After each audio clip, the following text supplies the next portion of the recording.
오늘 설교의 제목을 한번 따라 하실까요? 왕으로 오신 예수님. 우리는 지난 2주간에 걸쳐서 예수님의 삼중직 가운데 선지자직과 제사장직에 대한 두 가지 부분을 함께 살펴보았습니다. 선지자로 오신 예수님은 우리를 구원하고자 하시는 하나님의 뜻을 말씀과 성령으로 나타내셨습니다. 또한 제사장으로 오신 예수님은 자신의 몸을 친히 제물로 드리심으로 영원한 속죄를 단번에 이루사 하나님의 공의를 만족하게 하셨고 우리를 하나님과 화목하게 하셨으며 지금도 우리를 위하여 항상 간구하고 계십니다. 그리고 예수님은 하나님의 말씀을 성취하시고 왕 노릇하시기 위해서 이 땅에 왕으로 오셨습니다.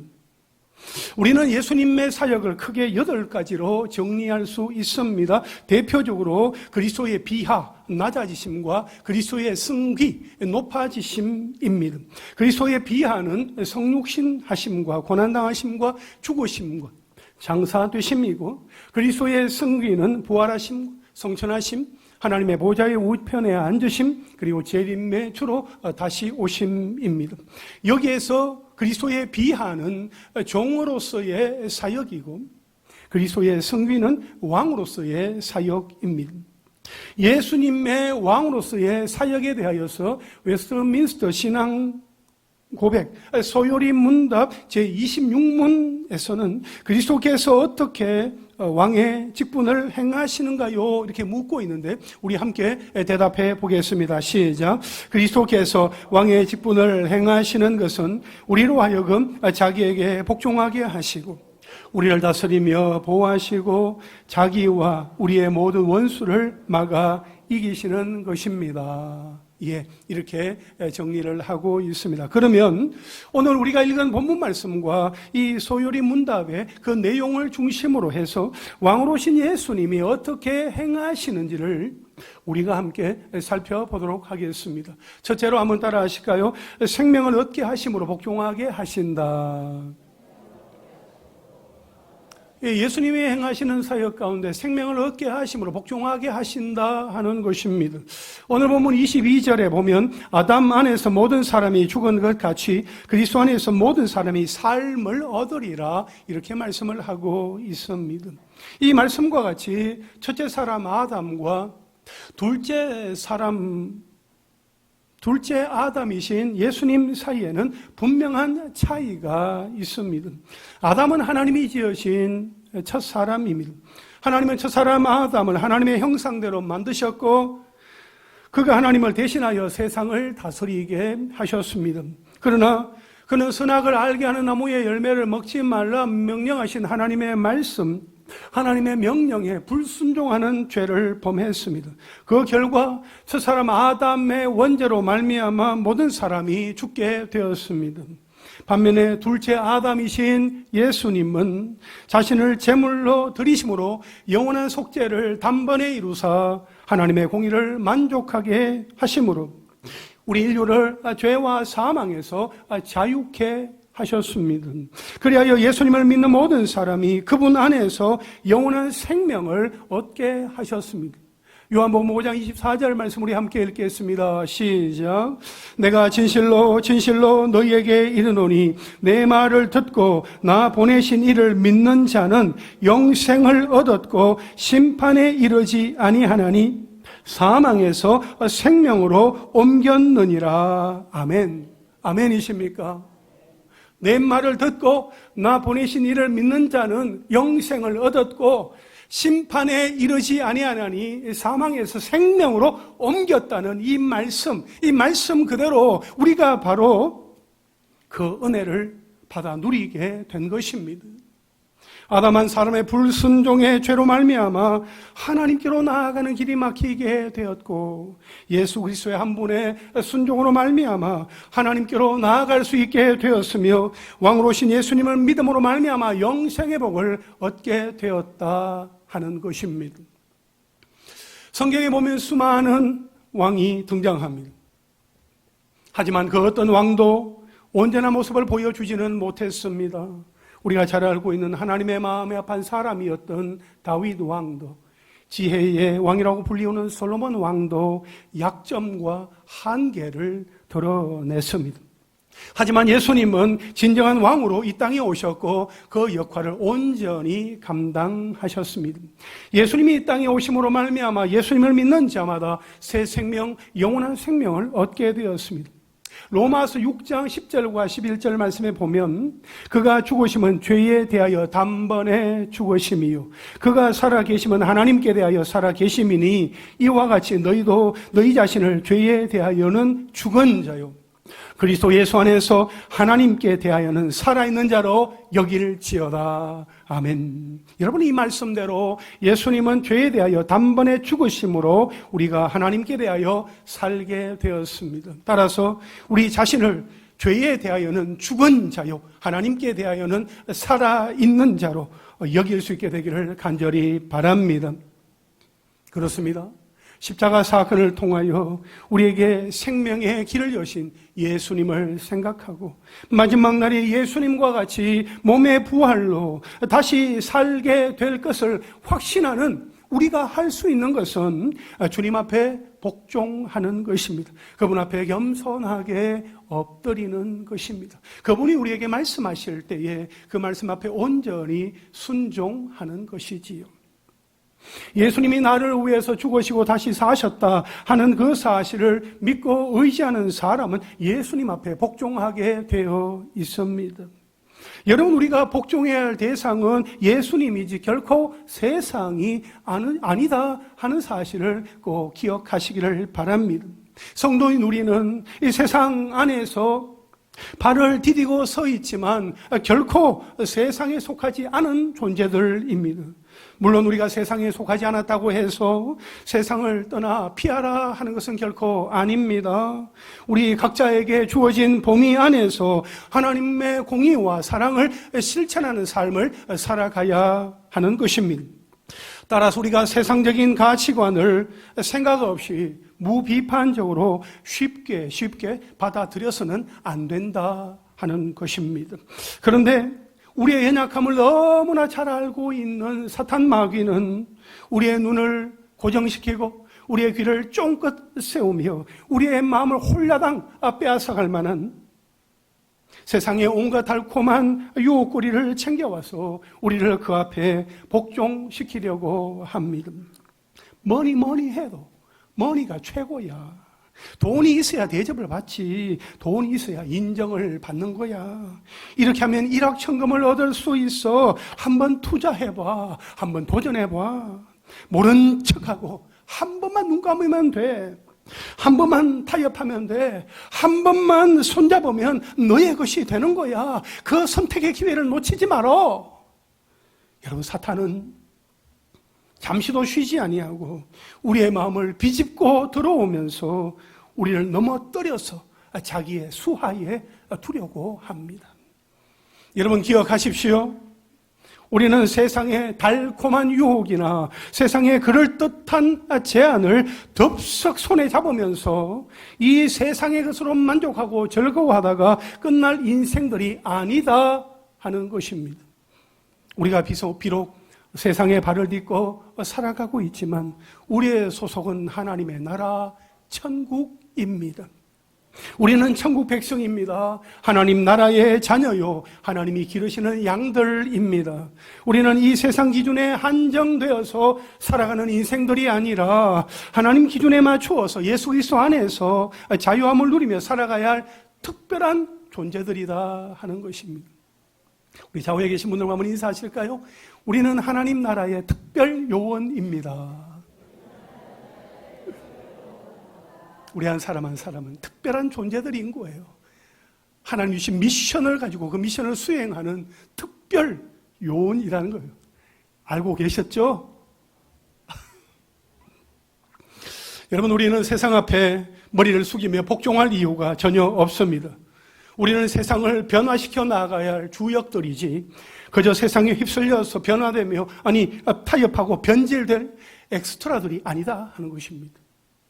우리가 예수님 앞에 복종하게 되는 것은 생명을 얻게 하신 주님의 은혜 때문이요, 내가 죄인임을 알고 예수님이 나의 왕, 나의 구원자이심을 인정하기 때문입니다. 여러분, 믿음으로 분명하게 고백하십시오. 예수님은 나의 왕이십니다. 예수님은 나의 구주와 주님이 되십니다. 예수님은 내 삶의 주관자이십니다. 그리하여 예수님이 나를 마지막 날에 거룩한 몸의 부활로 다시 살게 하실 것을 확신하며 소망 가운데 살아갈 수 있게 되기를 주님의 이름으로 축원합니다. 둘째로 한번 따라 하실까요? 우리를 다스리며 보호하신다. 예수님이 행하시는 일들 가운데 예수님의 친히 우리를 다스리며 보호하신다 하는 겁니다. 여러분, 이사야 32장 1절과 2절 말씀을 함께 읽겠습니다. 시작. 보라, 장차 한 왕이 공의로 통치할 것이요 방백들이 정의로 다스릴 것이며 또 그 사람은 광풍을 피하는 곳, 폭우를 가리는 곳 같을 것이며 마른 땅에 냇물 같을 것이며 곤비한 땅에 큰 바위 그늘 같으리니. 아멘. 여기에서는 장차 오실 메시아 예수 그리스도의 다스리심과 보호하심을 예언하고 있습니다. 사실 구약의 많은 왕들이 왕의 보좌에 앉아 있었으나 그들은 모두 죄로 오염된 자들이었기 때문에 완전한 공의로 백성들을 다스리지 못했습니다. 따라서 유다 백성들이 기대할 수 있는 완전히 의로운 왕은 인간 중에는 없다, 사람들 중에서는 없다 하는 것이고, 장차 오실 메시아가 공의로 다스리실 것이며 그로 인하여 하나님의 백성들이 축복된 삶을 누리게 될 것이다 하는 것을 예언하고 있는 말씀입니다. 또한 메시아가 장차 그 백성들에게 피난처가 되어서 보호하여 주실 것을 비유를 들어서 말씀을 하고 있어요. 그것이 네 가지가 오늘 여기 보면 이사야 32장 2절에 표현되어 있는데 한번 보시겠어요? 광풍을 피하는 곳, 폭우를 가리는 곳, 마른 땅에 냇물, 곤비한 땅에 큰 바위 그늘 같다 하는 이 비유를 들어서 말씀을 하고 있습니다.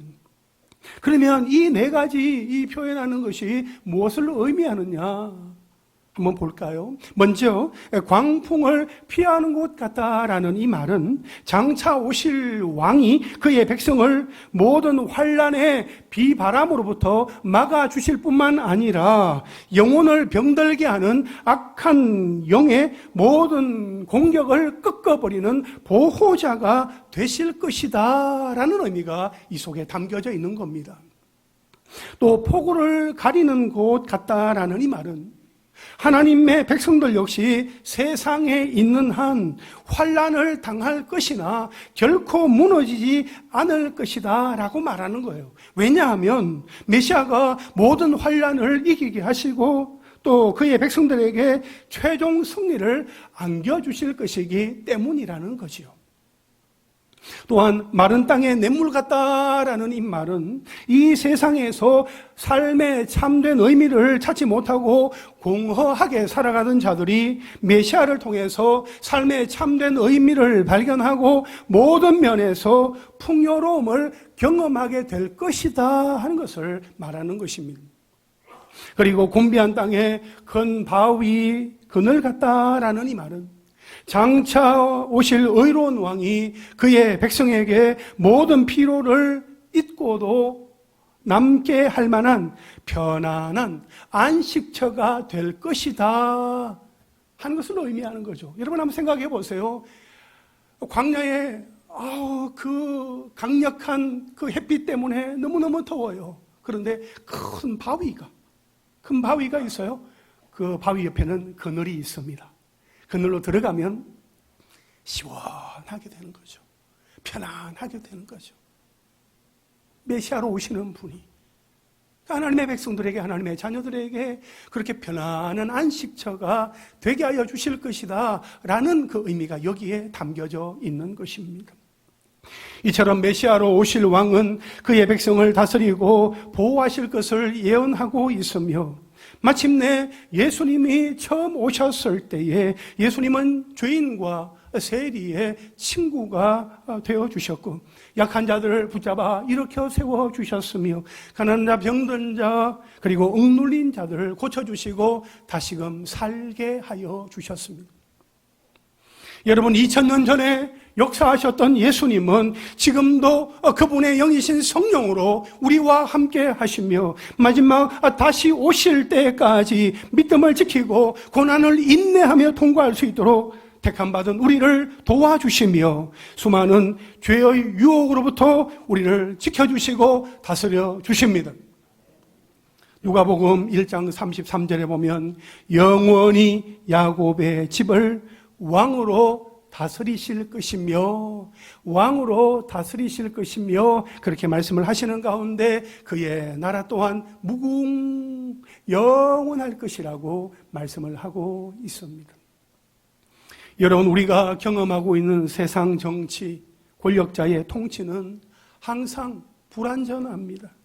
우리는 정치 지도자들이 국민을 좀 더 생각하며 좀 더 지혜롭고 현명하게 정치하기를 기도하고 있습니다. 그만큼 세상 정치는 우리에게 답답함과 안타까움, 아쉬움과 실망감을 안겨줍니다. 그러나 왕으로 오신 예수님의 통치, 예수님의 다스리심은 차원이 다르다 하는 것입니다. 오늘도 우리는 그분의 통치를 받습니다. 그것을 느낄 때가 언제입니까? 주로 하나님의 말씀을 삶에서 실천했을 때 주님의 다스리심을 받고 있었다 하는 것을 느끼게 되는 것이요. 세상 정치를 통해서 받게 되는 그 기쁨과는 차원이 다른 큰 기쁨과 만족을 얻기 때문입니다. 성도인 우리는 세상 법을 초월하여 우리를 다스리시는 왕의 명령을 지키면서 살아가는 사람들입니다. 이것은 세상의 법을 무시하는 것이 아니라 그것을 뛰어넘어서 더욱 훌륭한 법을 지키며 사는 것이다 하는 거예요. 예수님은 산상수훈에서 천국의 법을 선포하셨습니다. 오른편 뺨을 치거든 왼편도 돌려대며 속옷을 가지고자 하는 자에게 겉옷까지도 가지게 하며 억지로 오리를 가게 하거든 그 사람과 심리를 동행하고, 예수님은 그렇게 말씀을 하셨어요. 사실 이것은 좀 도저히 납득이 되지 않는 법입니다. 그러나 이것이 훌륭한 법이다 하는 사실은 그것을 지키며 살아가는 자들만이 알 수 있습니다. 그 안에는 큰 만족과 기쁨이 있기 때문입니다. 주일에는 쉽니다. 주일에는 영업을 하지 않습니다. 그렇게 팻말을 이렇게 붙여놓고 사업을 하시는 분들이 있죠. 주일을 온전히 지키고자 하는 마음이 있어서 주일에는 영업을 하지 않는다라는 그런 마음을 가지고 있는 이들입니다. 사실 그것을 어기고 가게 문을 열고 영업을 한다고 해서 누가 뭐라고 하지는 않지만 우리는 그것을 지키며 삽니다. 예수님이 천국의 법을 이렇게 선포를 하셨을 때에 사람들은 참으로 낯설고 당황했을 것입니다. 그렇게 안 살아도 되는데, 그렇게 살면 너무 억울한데, 그렇게 살면 너무너무 속상한데, 강요하는 사람들 없는데, 너는 그렇게 살아가야 돼 라고 옆에서 채근하는 사람도 없는데, 그러나 예수님은 끊임없이 여러 가지 방법으로 가르치셨습니다. 예수님이 주신 법에 순종하며 사는 것이 그 당시 예수님을 따르는 이들의 할 일이었습니다. 그 사실을 가르쳐 주시려고 예수님은 굳이 나귀까지 타시고 예루살렘에 입성하신 것입니다. 세상의 왕이 입성하거나 행차할 때에는 아주 화려하게 많은 마병을 거느리고 그렇게 갑니다만 예수님은 그렇게 하시지 않으셨어요. 세상의 왕과 구별되는 겸손한 왕으로서의 모습을 보여주시며 가르쳐 주신 것이지요. 여러분, 예수님은 온 세상을 다스리십니다. 비록 세상의 많은 사람들은 예수님의 통치를 거부하고 인정하지 않으려고 하지만 여전히 예수님은 세상을 다스리고 계십니다. 또한 예수님은 수많은 대적자들이 있음에도 불구하고 당신의 목적을 성취하시는 강력한 통치자이시며 보호자이십니다. 시편 145편 20절에 보니까 여호와께서 자기를 사랑하는 자들은 어떻게 하신다고요? 어떻게 하신다고요? 다 보호하시고. 하나님께서 자기를 사랑하시는 자들을 다 보호하신다. 그렇게 말씀을 하고 있어요. 반면에 악인들은 어떻게 하신다고요? 멸하신다라고 말씀하고 있습니다. 하나님이 택하신 백성과 택함하지 못한 백성 사이에 하나님께서 어떻게 일하실 것인지에 대해서 분명하게 가르쳐주고 있는 것이지요. 우리가 왕이신 예수님의 다스리심과 보호하심을 받는다는 것은 우리에게 큰 위로와 기쁨이 됩니다. 여러분, 예수님의 다스리심과 보호하심은 뜬구름을 잡는 것이 아닙니다. 실제적입니다. 예수님은 지금도 우리를 회복시키시고 수많은 유혹으로부터 우리를 지켜주시고 보호하여 주십니다. 진정한 왕이신 예수님은 지금도 성령으로 우리와 함께 하고 계십니다. 우리가 예배를 드리는 이 자리, 우리 각 사람의 심령 가운데 임하여 계신 줄로 믿습니다. 마태복음 18장 20절에 보니까 두세 사람이 내 이름으로 모인 곳엔 나도 그들 중에 있느니라 말씀을 하셨어요. 예수 그리스도의 영이신 성령께서 우리 가운데 함께 하심으로 말미암아 우리가 예배당에 나올 때에 기대하며 사모하는 마음을 갖게 되는 것이고, 예배하는 자리에 앉았을 때에 하나님, 오늘 하나님께서 나에게 주시려고 하는 그 은혜와 복을 내가 풍성하게 받아 누리며 살아갈 수 있기를 원합니다. 예배할 수 있기를 원합니다. 하는 마음으로 기도하게 하시는 거예요. 찬송을 부를 때에 익숙하지 않은 가사와 또 멜로디지만 하나님, 이 찬송이 내게 은혜입니다. 이 찬송이 하나님께 영광이 되기를 원합니다 하는 그러한 마음을 가지고 입을 열어 찬송하게 하시고 기도하게 하시고 또 귀를 쫑긋 세우고 눈을 부릅뜨고 하나님의 말씀을 들으며 아멘, 아멘, 아멘 하는 가운데 그 말씀이 여러분들에게 능력이 되게 하시는 그분, 바로 예수 그리스도의 영이신 성령께서 우리 가운데 함께 하시기 때문이다 하는 것입니다. 다음 주에 성령에 대해서 좀 더 여러분들과 함께 또 말씀을 나누고자 합니다. 여러분, 우리가 모일 때마다 우리와 함께 하시며 우리를 다스리며 보호하시는 예수님이 우리의 주인이심을 항상 인정하고 믿음으로 고백하며 살아갈 수 있게 되기를 간절히 바랍니다. 우리는 다시 오실 주님을 기다리며 살아가는 거룩한 하나님의 백성입니다. 예수님이 처음 오셨을 때는 죄 없는 사람의 아들로 어린 양으로 고난받는 종으로 오셨습니다. 하지만 예수님이 다시 오실 때는 심판주로, 만주의 주로, 만왕의 왕으로 오실 것입니다. 여러분, 왕이신 예수님은 우리의 일상 속에서 우리를 다스리며 보호하여 주십니다. 예수님의 다스리심과 보호하심은 삶의 모든 영역에서 이루어진다 하는 것입니다. 우리가 머무르는 자리, 우리가 가는 곳, 우리가 서 있는 그 현장에 우리 주님이 우리를 바라보시면서 우리가 안전한 가운데 거할 수 있도록 우리를 보호하여 주신다 하는 그 사실을 늘 기억하고 나를 보호하여 주시는 주님 안에서 영적인 안정감을 누리며 살아가는 우리가 될 수 있기를 바랍니다. 아무쪼록 예수님의 다스리심과 보호하심 가운데 주님이 주시는 참된 평안과 기쁨을 마음껏 경험하시기를 주님의 이름으로 축원합니다.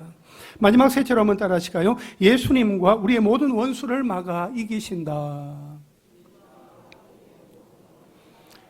예수님이 행하시는 일 가운데, 이것은 마지막 날이 예수님이 하시는 일들인데요, 예수님과 우리의 모든 원수를 다 막으시고 이기신다, 최후 승리를 이루신다 하는 것을 우리에게 말씀해 주고 있는 것입니다. 오늘 본문 23절과 24절 말씀 함께 읽겠습니다. 시작. 그러나 각각 자기 차례대로 되리니 먼저는 첫 열매인 그리스도요, 다음에는 그가 강림하실 때에 그리스도에게 속한 자요, 그 후에는 마지막이니 그가 모든 통치와 모든 권세와 능력을 멸하시고 나라를 아버지 하나님께 바칠 때라. 아멘.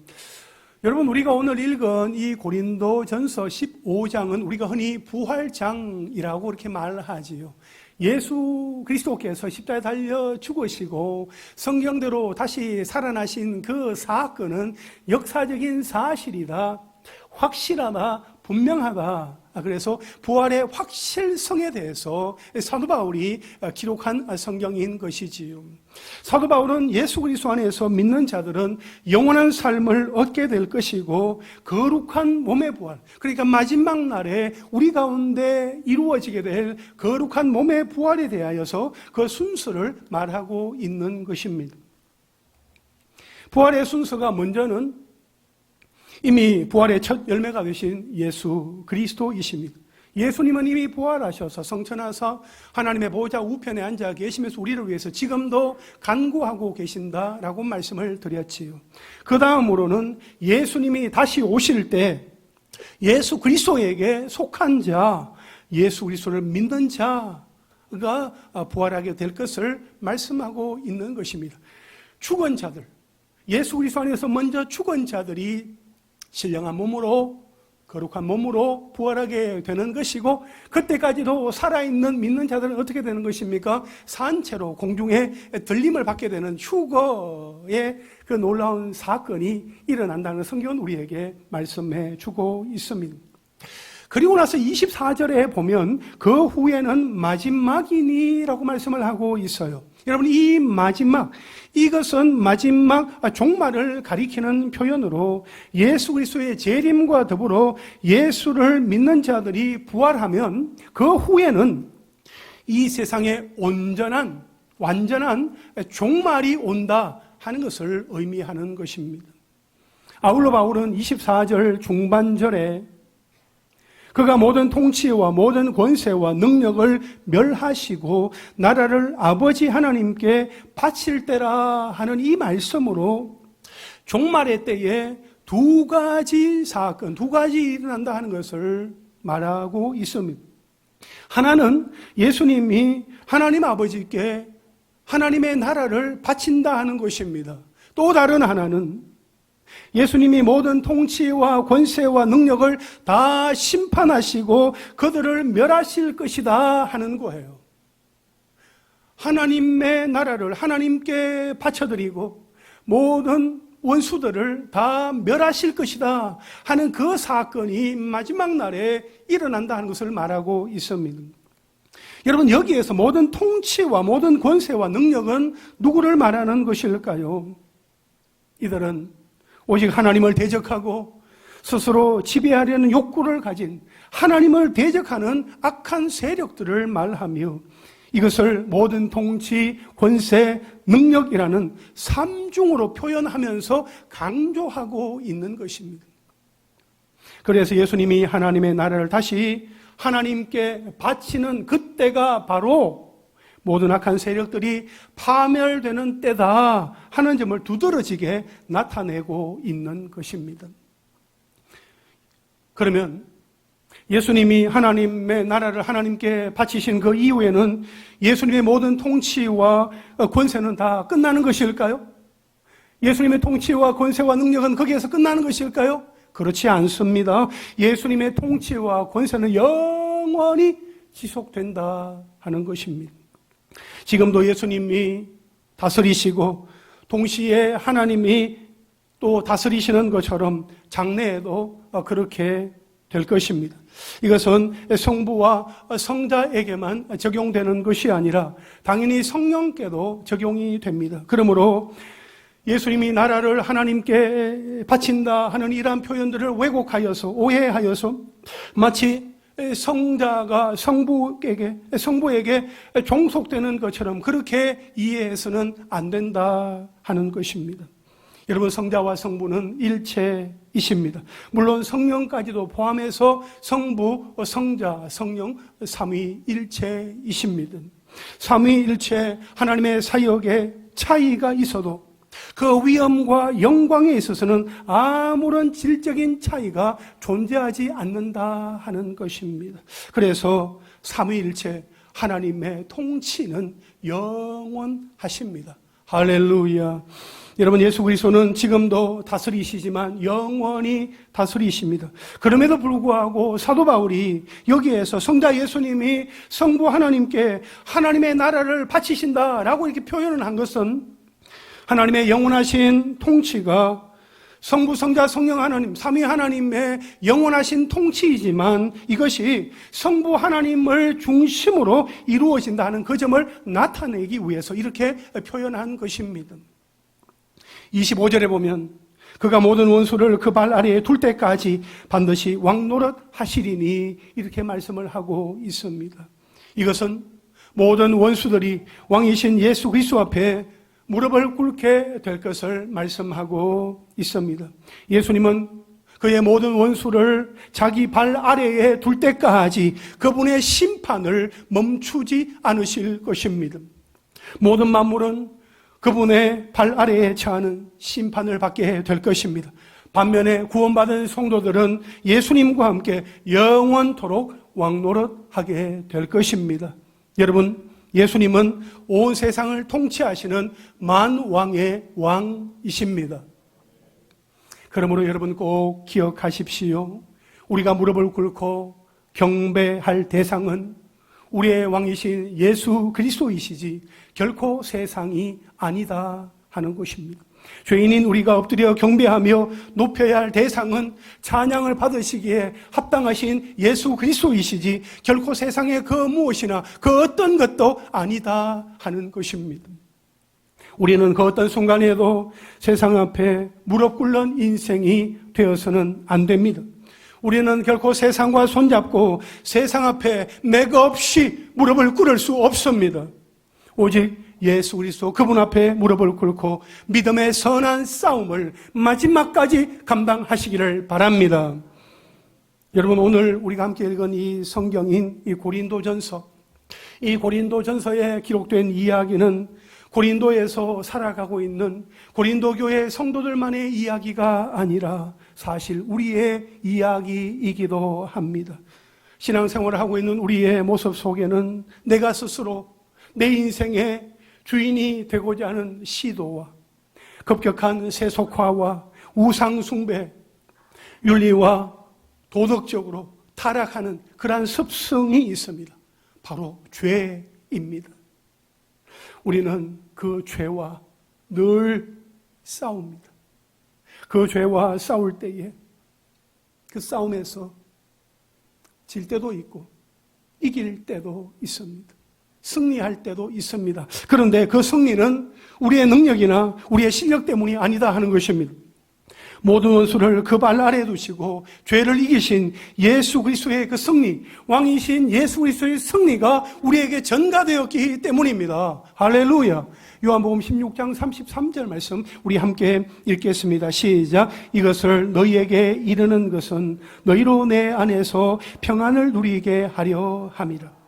세상에서는 너희가 환난을 당하나 담대하라. 내가 세상을 이기었노라. 아멘. 세상에서는 너희가 환난을 당하나 담대하라. 내가 세상을 이기었노라 말씀하시고 있습니다. 여러분, 지난 한 주간 여러분의 삶은 어떠셨습니까? 하나님의 말씀을 붙들고 믿음 안에서 승리하며 살아가리라 다부지게 마음을 가다듬고 예배당을 나서면서 하나님, 이번 한 주간 자 승리하고 오겠습니다. 하나님, 저를 붙들어 주세요. 그러한 마음으로 우리가 한 주간의 삶을 살았습니다만 여러분은 어떻습니까? 지난 한 주간의 시간을 돌아볼 때 어떻습니까? 우리가 순간순간 말씀대로 순종하며 승리하였던 그러한 순간들이 있었지만 말씀대로 살지 못하고 말씀하시는 바대로 나아가지 못하고 때로는 그 반대되는 방향으로 내가 가고 싶은 방향으로 내 마음대로 내 생각대로 내 주관대로 내 의지대로 나를 건드리지 마세요. 나를 가만히 그냥 내버려 두세요 하는 그런 마음으로 내 마음대로 살았던 그러한 시간들은 없습니까? 그 모습을 다 보고 계시고 알고 계시는 우리 주님이 우리를 바라보시면서 뭐라고 말씀을 하실까요? 너 또 실패했니? 너 또 실수했어? 너 또 넘어졌니? 내가 그렇게 조심하라고 내가 너에게 당부하지 않았니? 어쩜 그렇게도 생각이 없니? 그렇게 말씀하시면서 책망하시는 분이 아니시라. 우리가 실패하고 넘어진 그 순간을 불쌍히 여기면서 얼마나 마음이 힘들었니? 얼마나 네 마음이 아팠니? 얼마나 고통스러웠니? 얼마나 무섭고 두려웠니? 얼마나 그 마음이 답답했니? 그렇게 우리에게 말씀을 오히려 하시면서 우리를 위로하여 주시고 우리를 붙잡아 주시고 다시금 예수님 안에서 승리할 수 있도록 도와주시는 분이 우리 주님이시다 하는 것입니다. 네가 세상을 살아갈 때 순간순간마다 환난과 어려움을 네가 당하게 될 것이지만 염려하지 말아라.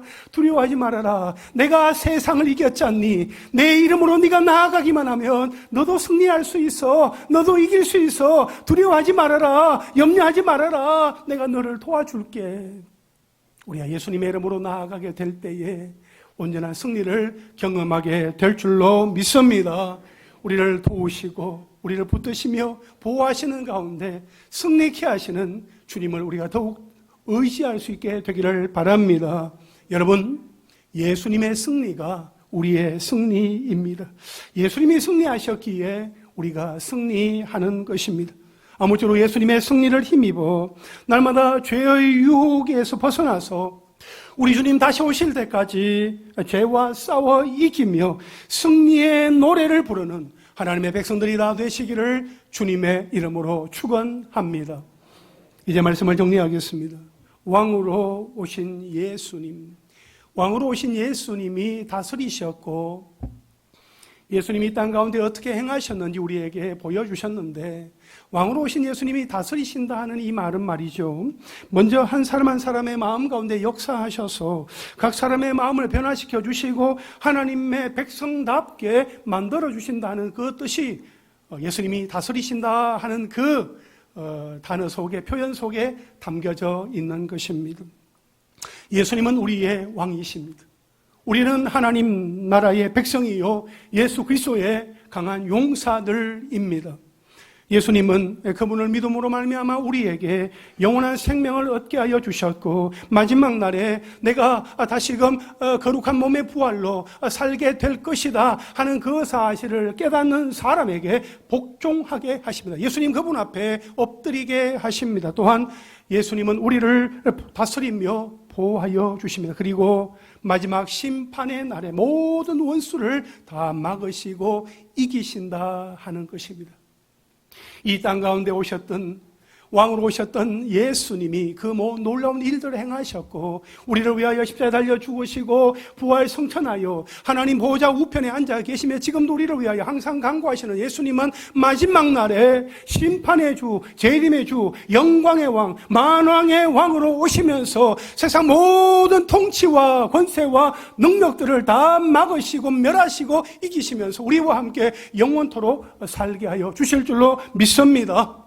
마지막 날에 재림의 주로 다시 오실 예수님이 마지막 승리를 거두시는 그날까지 우리 모두 오직 예수, 오직 말씀, 오직 믿음, 오직 순종으로 살아갈 수 있게 되기를 주님의 이름으로 축원합니다.